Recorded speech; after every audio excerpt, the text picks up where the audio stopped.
Ever since I became a fan of Jalix Rosa and I kept watching his stuff, I have always wanted to turn myself into an anime character. And yes, I'm not dreaming this time, I am going to do it. I am going to turn myself into Gaara with a very extremely cheap cosplay and VFX. Got him! My last transformation was a bit of a mess because I didn't really get what I expected to see, but I have high hopes for this one, so let's get into it. This time I'm going to be a little bit more organized, so I'm going to list out the steps in which I took to create what I did, and then I'm going to follow them step by step. That's if you understand. Concept art or storyboarding. This is the part where you're not supposed to understand, but it's supposed to be part of the video. I make simple illustrations of how I want my video to be, just to give you guys a glimpse or an idea into my creative realm, so you guys cannot be confused whilst following me. Okay. So it's first going to start with Gaara with his guard and sand coming out of it.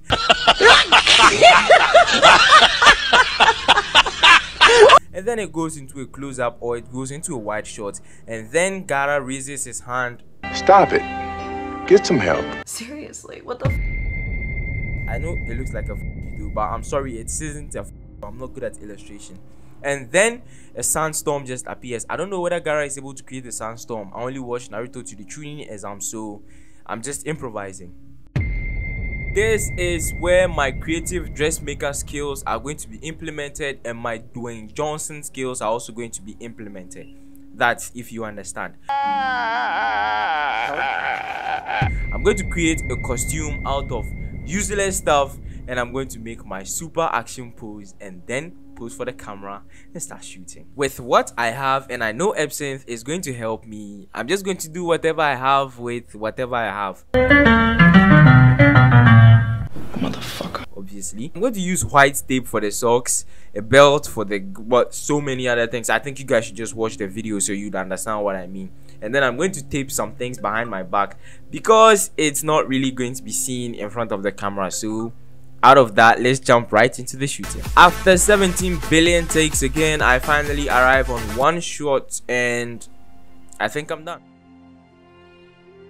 Environment design. This time I'm no more a noob into the anime character transformation industry, so I've got a little bit of tricks up my sleeve. I found this software called World Creator, which helps me create landscapes with ease, and it's even free, so I decided to use it.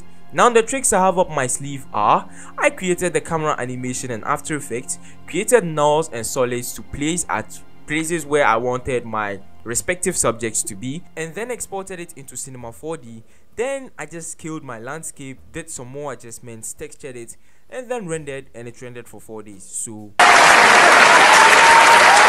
another 4 days of loneliness. Hair stimulation. I don't think I need to explain this again. I know it wasn't really necessary for a black man because a black man with red hair looks like a... Well, this involves creating a character or just projecting your head into a 3D model.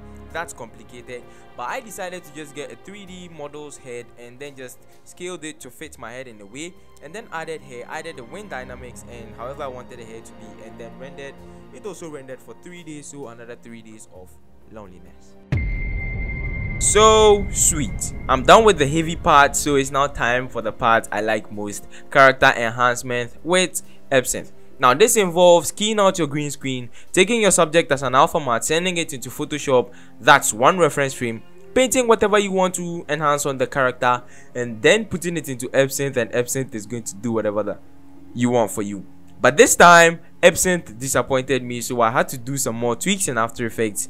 Before we go on to the next step I took, I'd just like to appreciate someone or a group of people who really helped make this video possible: Production Create. Production Create is more like a must-have equipment inside your arsenal. What do I mean? On Production Create, you can get unlimited 4K high-res VFX assets, 3D models, graphics, sound effects, music for your YouTube or whatever project that you feel like, and scripts and plugins for the lazy VFX artists like me. Production Create is more like the Netflix for a VFX artist. When it comes to the pricing, Production Create has made pricing very simple for you and anybody who wants to use their license. They have a free license, they have a pro license, and they have licenses for enterprise prices, which are very affordable. Head on to the first link in the description to start downloading from Production Crate. Compositing. This is basically where I add all the shits that I made from previous softwares and everything, and I just buzz them together.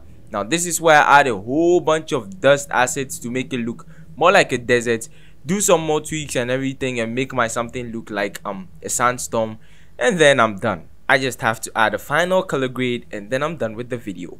But before I show you the results, I'd just like to tell you guys that this may be the last video I'm going to post for the month or for the year, I think.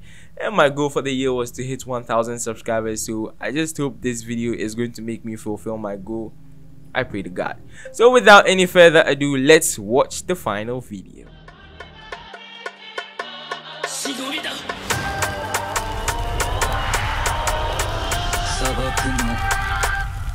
Gaara.